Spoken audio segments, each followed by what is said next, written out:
नमस्कार, अभिनंदन, स्वागत है आपका अपनी क्लासेस इशू जीके ट्रिक में।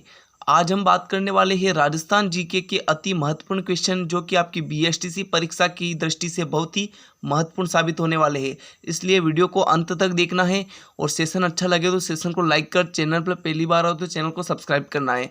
इस सेशन को आप पहले अपने दोस्तों के पास शेयर कर दें ताकि उनको भी इसका लाभ मिल सके। बढ़ते हैं पहले क्वेश्चन की ओर। हम मधुमक्खियों की देवी के नाम से प्रसिद्ध है। करेक्ट आंसर बताओ, किसे कहा जाता है मधुमक्खियों की देवी? आपके ऑप्शन है जीण माता, शीतला माता, नागनेची माता या फिर शीला देवी। तो करेक्ट आंसर क्या हो जाएगा आपका? ऑप्शन नंबर ए हो जाएगा। जीण माता को कहा जाता है मधुमक्खियों की देवी। और क्या कहा जाता है? चौहानों की देवी, शेखावटी की देवी, भंवर माता, ब्रह्मण माता आदि इनके नाम है ना, जीण माता के, है ना। चलो, और सब एक और बात है, जीण माता का सबसे लंबा गीत है। राजस्थान में सबसे लंबा गीत किसका है? वह है जीण माता का। और इनकी विशेषता की बात करें तो ये 2.5 प्याले जो शराब चढ़ाई जाती है वह जीण माता को चढ़ाई जाती है। और अष्टभुजी प्रतिमा जो विराजमान है वह किसकी है? जीण माता की है ना। इतना आपको याद रखना है। और शीतला माता के बारे में भी पूछा जाता है। इनका मंदिर कहाँ पर है आपके? तो वह है आपके कहाँ पर? चाकसू, जयपुर में इनका मंदिर है ना। और इन्हें चेचक की देवी या फिर सेडल माता भी कहा जाता है। सेडल माता, चेचक देवी आदि नामों से इन्हें पुकारा जाता है। और इनका जो मंदिर बना है चाकसू जयपुर में वह सिलडुंगरी पहाड़ी पर बना है। और इनके जो पुजारी होते हैं वह किस जाति के होते हैं ये भी पूछा जाता है। तो वह किस जाति के होते हैं? कुमार जाति के होते हैं। इनके वाहन जो होते हैं वो उसे क्या कहा जाता है? तो वह कहा जाता है गधा। इनका जो वाहन होता है वह कौन होता है? गधा होता है। और इनमें जो है इनके दिन जो है शीतला अष्टमी के दिन क्या होता है? महिलाएं जो होती है वह बासुड़ा भोजन करती है, इनको बासुड़ा भोजन चढ़ाया जाता है ना। इतना बात आप ध्यान में रखिए। और नागनेची माता जो है राठौड़ों के, मारवाड़ जो है, मारवाड़ के जो राठौड़ है उनकी कुल देवी है नागनेची माता, है ना। इतना बात आप ध्यान में रखिए। चलो अगले क्वेश्चन की ओर बढ़ते हैं, बातें होती रहेगी। चलो नेक्स्ट है आपका, गोगुंदा तथा कुंभलगढ़ के मध्य स्थित उच्च भूमि कहलाती है। क्या कहलाती है? करेक्ट आंसर बताओ, क्या कहलाती है? गिरवा, ऊपरमाल, उड़िया या फिर भोराट? क्या कहलाती है? तो वह कहलाती है क्या? भोराट कहलाती है ना, भोराट कहलाती है। तो देखो उससे पहले गिरवा क्या कहलाती है?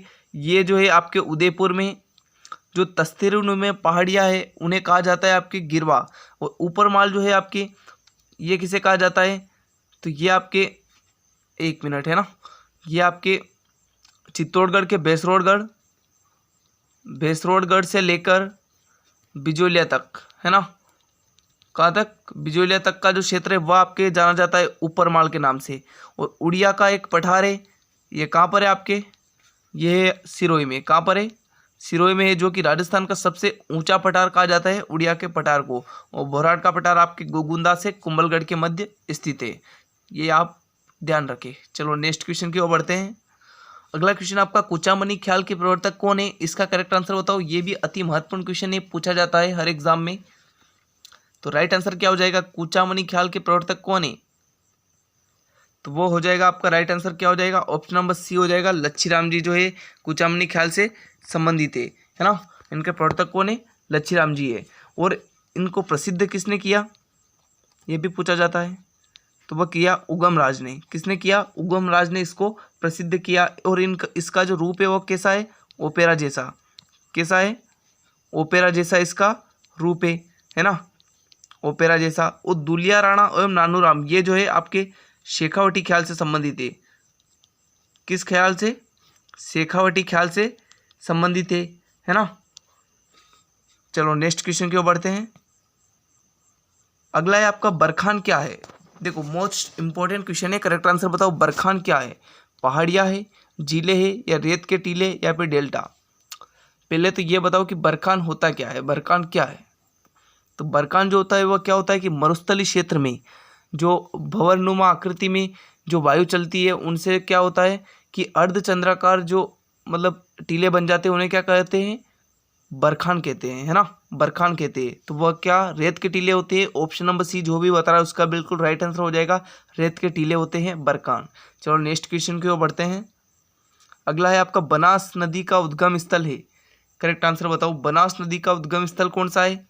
नाग पहाड़ अजमेर, खमनोर की पहाड़ियाँ राजसमंद, या करौली की पहाड़ियाँ या फिर बैराट की पहाड़ियाँ? तो आपका राइट आंसर क्या हो जाएगा? ऑप्शन नंबर बी हो जाएगा। खमनोर की पहाड़ियाँ राजसमंद से निकलती है बनास नदी। देखो बनास नदी जो है राजस्थान की सबसे लंबी नदी है, पूर्णत है ना, पूर्णत राजस्थान में बहने वाली सबसे लंबी नदी कौन सी है? बनास। और वैसे सबसे लंबी नदी कौन सी है? चंबल है। बनास नदी का उपनाम पूछा जाए तो आपको बताना है वन की आशा। क्या बताना है? वन की आशा या फिर वर्णाशा भी कहते हैं, है ना। और ये राजस्थान की ऐसी नदी है जिस पर 3 संगम बने हुए हैं। एक कहाँ पर बना हुआ है? टोंक में, टोंक के देवली में बना हुआ है। और एक बना है आपके कहाँ पर? रामेश्वरम, है ना, रामेश्वरम सवाई माधोपुर में एक संगम ये बना है। और एक और कहाँ पर बना है आपके? एक और बना है आपके बिगोत, है ना, बिगोत भीलवाड़ा में। तो ये एकमात्र ऐसी नदी है राजस्थान की जो 3 संगम बनाती है ना। इस बात को भी आप ध्यान में रखें। चलो नेक्स्ट क्वेश्चन की ओर बढ़ते हैं। अगला क्वेश्चन आपका, बांसवाड़ा व डूंगरपुर के मध्य कौन सी नदी बहती है? इसका करेक्ट आंसर बताओ। बांसवाड़ा और डूंगरपुर के मध्य कौन सी नदी बहती है? तो वह कौन सी नदी बहती है? Option number C right answer हो जाएगा। माही नदी बहती है। कौन सी नदी बहती है? माही नदी बहती है। और माही नदी को आपको क्या कहा जाता है? इसके भी नाम पूछे जाते हैं आपके, दक्षिण की स्वर्ण रेखा। क्या कहा जाता है? दक्षिण की स्वर्ण रेखा। और आदिवासियों की गंगा भी कहा जाता है ना, आदिवासियों की गंगा भी कहा जाता है। और कांठल की गंगा भी कहा जाता है, कांठल या वागड़ की गंगा भी कहा जाता है, वागड़ की गंगा। और ये जो है यू आकार में बहती है ना, उल्टे यू आकार में, सॉरी, है ना, उल्टे यू आकार में बहती है माही नदी। चलो नेक्स्ट क्वेश्चन की ओर बढ़ते हैं। इसका राइट आंसर बताओ। निम्नलिखित में से गलत तथ्य को पहचानिए। गलत तथ्य कौन सा है? इनमें से कौन सा ऑप्शन गलत है? पढ़ते हैं हम। खातौली का युद्ध 1517 में राणा सांगा ने इब्राहिम लोदी को परास्त किया था, बिल्कुल करेक्ट है।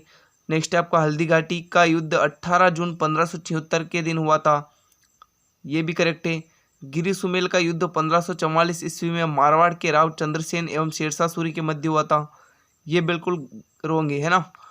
डी, तुंगा का युद्ध जुलाई 1787 असली में 1787 ईस्वी में हुआ था, ऐसा है ना। तो देखो सी बिल्कुल राइट आंसर हो जाएगा। गिरी सुमेल का युद्ध 1544 में हुआ था, वह मारवाड़ के राव चंद्रसेन न होकर के मालदेव एवं शेरशाह सूरी के मध्य हुआ था, है ना, गिरी सुमेल का युद्ध। तो ऑप्शन नंबर सी हमारा बिल्कुल राइट आंसर हो जाएगा। चलो अगले क्वेश्चन की ओर बढ़ते हैं। अगला क्वेश्चन आपका, चीनी यात्री जिसने भिनमाल पर की यात्रा की थी, कौन था वह चीनी यात्री? करेक्ट आंसर बताओ। आपके ऑप्शन है मिस्टर फरान या सुंगयून या फिर हेनसांग या लिस्टिंग, कौन था वह चीनी यात्री? तो ऑप्शन नंबर सी जो भी बता रहा है उसका बिल्कुल राइट आंसर हो जाएगा। कौन था वह? हेनसांग था। चलो अगला क्वेश्चन है आपका, किस विद्वान के अनुसार राजपूतों की उत्पत्ति अग्निकुंड से हुई थी? अति महत्वपूर्ण क्वेश्चन है, करेक्ट आंसर बताओ इसका। क्या हो जाएगा? आपके ऑप्शन है चंद्रबरदाई, डॉक्टर दशरथ शर्मा, गौरीशंकर ओझा या फिर डॉक्टर गोपीनाथ शर्मा, किसके अनुसार? तो राइट आंसर हो जाएगा ऑप्शन नंबर ए चंद्रबरदाई, है ना। ऑप्शन नंबर ए बिल्कुल राइट आंसर होगा। नेक्स्ट है अगला क्वेश्चन आपका, चित्तौड़गढ़ की किस रानी ने बादशाह हुमायूं से मदद मांगी थी? BSTC 2013 में क्वेश्चन पूछा हुआ है, करेक्ट आंसर बताओ इसका। आपके ऑप्शन है रानी कर्णावती, रानी पद्मिनी, रानी प्रेमल देवी या फिर रानी कुंभल देवी, करेक्ट आंसर क्या हो जाएगा? आपका राइट आंसर हो जाएगा ऑप्शन नंबर फर्स्ट, रानी कर्णावती। चलो अगले क्वेश्चन की ओर बढ़ते हैं। अगला क्वेश्चन आपका, पृथ्वीराज तृतीय किसी चौहान वंश से संबंधित था? BSTC जो 2015 में पूछा हुआ है। पृथ्वीराज तृतीय जो है किस चौहान वंश से संबंधित था? अजमेर, सिरोही, नाडोल या फिर, चलो ये क्या है? तो आपका करेक्ट आंसर क्या हो जाएगा? ऑप्शन नंबर फर्स्ट अजमेर, है ना। ऑप्शन नंबर ए जो भी बता रहा है उसका बिल्कुल राइट आंसर हो जाएगा। चलो अगले क्वेश्चन की ओर बढ़ते हैं। अगला क्वेश्चन आपका, महाराणा प्रताप की मृत्यु किस वर्ष हुई थी? BSTC 2015 में पूछा हुआ क्वेश्चन है, करेक्ट आंसर बताओ इसका। महाराणा प्रताप की मृत्यु कब हुई थी? जन्म हुआ था 1540 में, मृत्यु कब हुई थी? 1597 में। ऑप्शन नंबर ए जो भी बता रहा है उसका बिल्कुल राइट आंसर होगा। चलो बढ़ते हैं अगले क्वेश्चन की ओर। नेक्स्ट है आपका, अकबर के विरुद्ध चित्तौड़गढ़ में 1567 या 68 के समय कौन से लोक देवता युद्ध करते हुए मारे गए? स्टार लगा लो, इस क्वेश्चन पे आने लायक क्वेश्चन है, करेक्ट आंसर बताओ, कौन से वह लोक देवता थे जो युद्ध करते हुए मारे गए अकबर के विरुद्ध? आपके ऑप्शन है वीर फत्ता जी, वीर बग्गा जी, या वीर मलिनाथ जी, या फिर वीर कल्ला जी। राइट आंसर क्या होगा? तो डी ऑप्शन बिल्कुल करेक्ट आंसर हो जाएगा, वीर कल्ला जी। और इन्हें क्या कहा जाता है? 4 हाथ वाले लोक देवता भी कहा जाता है। 4 हाथ वाले लोक देवता, है ना, लोक देवता कहा जाता है। इस बात को आप ध्यान में रखें। चलो नेक्स्ट क्वेश्चन है। अगला क्वेश्चन आपका, राव जोधा ने किस वर्ष में जोधपुर नगर की स्थापना की? करेक्ट आंसर बताओ, इसका क्या होगा राइट आंसर?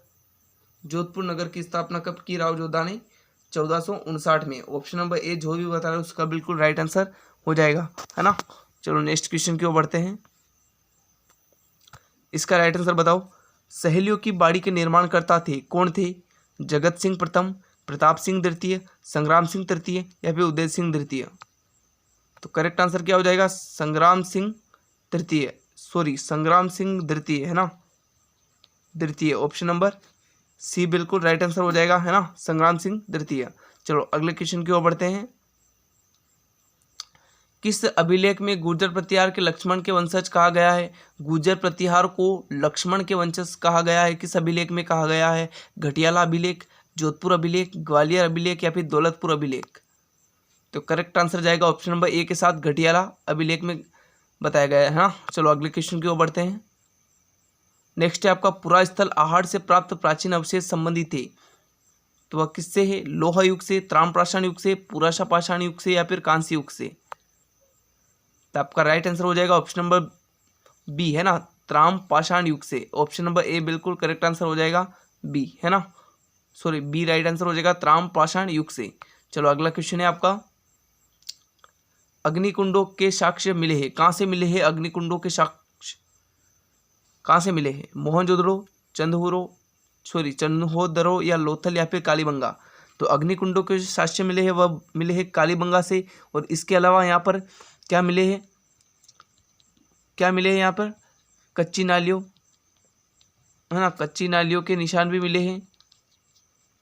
और क्या मिले हैं? जूते हुए खेत के प्रमाण भी मिले हैं, है ना, जूते हुए खेत के प्रमाण भी कहाँ से मिले हैं? कालीबंगा से मिले हैं, है ना। कालीबंगा का शाब्दिक अर्थ पूछा जाता है, वो क्या होता है? काली चूड़िया। क्या होता है? काली चूड़िया, है ना। चलो नेक्स्ट क्वेश्चन है, आगे क्वेश्चन है। इसका करेक्ट आंसर बताओ। जूते हुए कृषि भूमि का साक्ष्य प्राप्त हुआ, अभी मैंने बताया, क्या होगा राइट आंसर? क्या होगा राइट आंसर? किसी का गलत नहीं होना चाहिए अब। तो बिल्कुल करेक्ट आंसर हो जाएगा कालीबंगा सभ्यता, है ना, कालीबंगा। ऑप्शन नंबर ए बिल्कुल राइट आंसर हो जाएगा। नेक्स्ट है, कालीबंगा सभ्यता की खोज किसने की थी? ये हमारा लास्ट क्वेश्चन है। इसका करेक्ट आंसर बताओ, किसने की थी कालीबंगा सभ्यता की खोज? तो आपका राइट आंसर हो जाएगा अमलानंद घोष ने की थी कालीबंगा सभ्यता की खोज। और उत्खननकर्ता जो है वह कौन से है आपके? बी लाल, है ना, बी लाल एवं बी.के. थापर, इनके द्वारा उत्खनन किया गया था। कब किया गया था? 1952 में। कहाँ पर है आपके कालीबंगा सभ्यता? ये आपके हनुमानगढ़ में। कहाँ पर है? हनुमानगढ़ में। और कौन सी नदी के किनारे पर? तो ये है आपके सरस्वती नदी के किनारे पर, सरस्वती नदी के किनारे पर, जो कि वर्तमान में घग्गर नदी के नाम से जानी जाती है। और इसी के किनारे पर 2 सभ्यता और एक, कौन सी? पीलीबंगा और रंगमल सभ्यता भी इसी नदी के किनारे पर विकसित हुई। तो इस बात को भी आप ध्यान में रखें। और सेशन अच्छा लगा हो तो सेशन को लाइक कर दे और अपने दोस्तों के पास शेयर कर दे। Thanks for watching this video.